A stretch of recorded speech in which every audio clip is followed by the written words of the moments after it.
Hey guys, welcome back to my channel. Today we are doing another sex Q&A because I loved the last two so much. I'm ready for part 3. And if you guys missed my last two videos, I'm gonna link them down below because we answered anything and everything with no filter. So that's always fun. And I do want to thank Lelo so much again for sponsoring this sex Q&A. I talked about her last time. This is the Sela vibrator by Lelo, and I'm gonna talk about her again because she deserves to be in 2 videos. That's how good she makes me feel, okay? And I just want you guys to feel good too. This is her. There's so many different settings for whatever mood you are in. You want it like this, you could have it like that. Or if you want it a little bit slower, you could do that too, and so much more. Plus, with how long this battery lasts, you could try out all the modes. And that's seriously my favorite part because even I sometimes have a hard time getting there. And I'm telling you guys that she will not leave you unsatisfied. Self-love is just so important, and pleasuring yourself is a form of self-love. It truly does make me feel so powerful to take care of my own needs. And let's not forget about all of the happy hormones that get released that add to that. So I will link her in the description for you guys. And don't be shy, press the link. We're gonna jump right into the questions. So the first question is, how can one prevent STDs when having sex with girls? Girl, let me tell you, there are so many ways to prevent STDs. I'm actually gonna pull it up just in case I miss one. You could use gloves, sheer glide dams, plastic wrap, or a cut open condom for oral sex. And condoms on sex toys. Use a new condom anytime a new person uses it. Unless, of course, you talk with your partner and you both know that you guys are STD free, and that's always an important conversation to have. And with me personally, I like getting the proof. You know, maybe because I'm a Scorpio and I don't trust anybody, but show me the proof. I also make sure that I get tested after every new sexual partner. And there are so many resources for that. They do it for free in a lot of places, probably everywhere. But I don't want to say that because obviously I haven't been everywhere, but I would definitely check that out. The next question is, what do girls taste like? Scrumptious-delicious. I don't even know how to say that word to say this joke properly. Scrumptious-delicious. Good. They taste good. Every person with a vagina tastes different. Their diet has a lot to do with it. And you also can taste different at different times in your cycle. So when you're ovulating, you could taste different. Obviously, if you're on your period, you taste different, and so on and so forth. I will say, your girl has experimented with pineapple juice. If you guys haven't heard, there's a myth that pineapple juice could make you taste sweeter. And I taste test myself. I'm not even ashamed to say it. I don't know why I'd be ashamed to do that. If I want my partner to go down on me, why wouldn't I go down on me? I just can't fully reach. The pineapple juice did make me taste sweeter, but like, I feel like that's all in my head. I don't know. How you smell and taste can mean a lot of different things. But yeah, some people are more salty, some people are more sweet, some people don't taste like anything. Cranberry juice is another thing I tried. I remember when me and Megan went on this entire vagina cleanse, we were making pineapple cranberry cocktails like every single day and then chugging like a shit ton of water. It's a good time.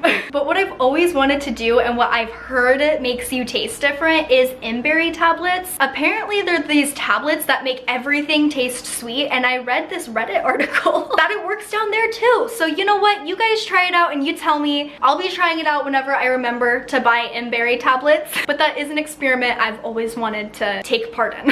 Hello? Hi, this is Amy with American Senior Citizens Care. How are you doing today? I'm doing a sex Q&A. Stump that bitch. The next question is, how do you have the "this is my first woman loving woman" sex combo? So the conversation basically outing yourself that you have no experience with girls. It feels like a hard conversation to have. I've had it multiple times and I've never had a bad reaction. I feel like most people that are in the LGBTQ plus community understand that it's hard to come out, therefore your experience might be limited. My best advice is to not beat around the bush, no puns intended. Well, actually, I would say beat the bush, right? Anyway, just say it. There's no embarrassment about it. And if they make you feel bad about it, you shouldn't be engaging in sex with them anyway. They're not worth your time. The next question is a question I've gotten for years. And I've actually, fun fact, have always had to avoid this question because past relationships didn't want me talking about it online. And it is, how was your first time? Please give us a story time. Ooh.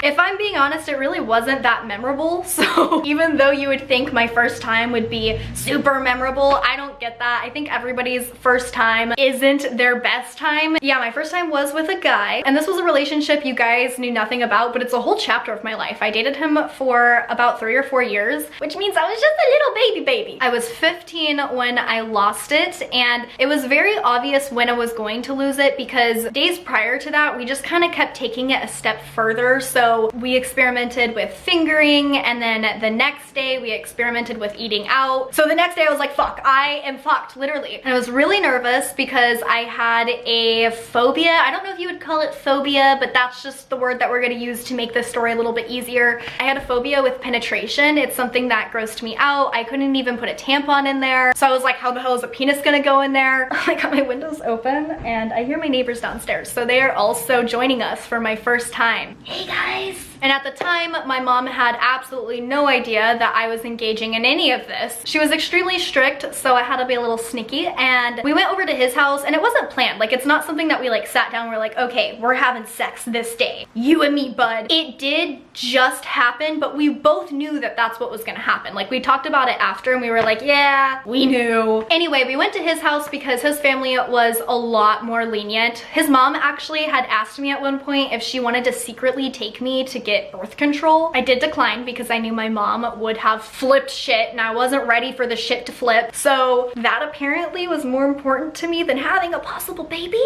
Did we use protection? I think we did use a condom. When he first went in, he didn't really go in, and I do think a big part of that was because I wasn't wet, and also I don't really think it was something that I wholeheartedly wanted to do. I didn't get pressured into it at all at this time. I guess had the pressure of like, I feel like this is where our relationship is going. Anyway, it was very uncomfortable. I didn't enjoy it. Hurt a lot. I did bleed, and I just remember looking over to the side, making direct eye contact with Krusty the Clown.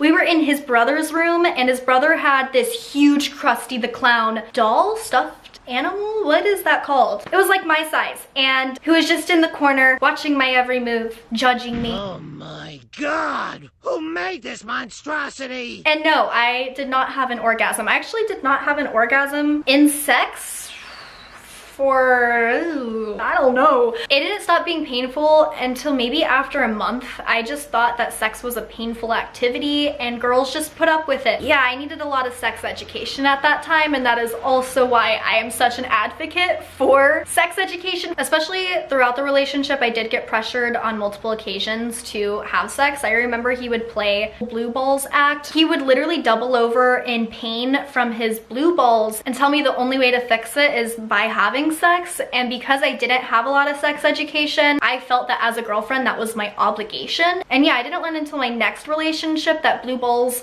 doesn't work that way, and so that was very eye-opening. And the reason why I'm including this in my story is for any younger viewers watching this. Do not get pressured into having sex unless you yourself want to have sex. It is not your obligation in a relationship. So that is it for this Q&A. I hope you guys liked it. I love you guys so much. I definitely plan on doing videos like this more often, and make sure to check out my Instagram so you could take part in any future Q&As. I definitely might make this a segment on my channel because I really have thoroughly enjoyed making these videos, and I do think it's just a conversation that needs to be had more, and I'd love to be a part of that. So I hope you guys like it just as much as I do, and I'll see you guys next time. Bye.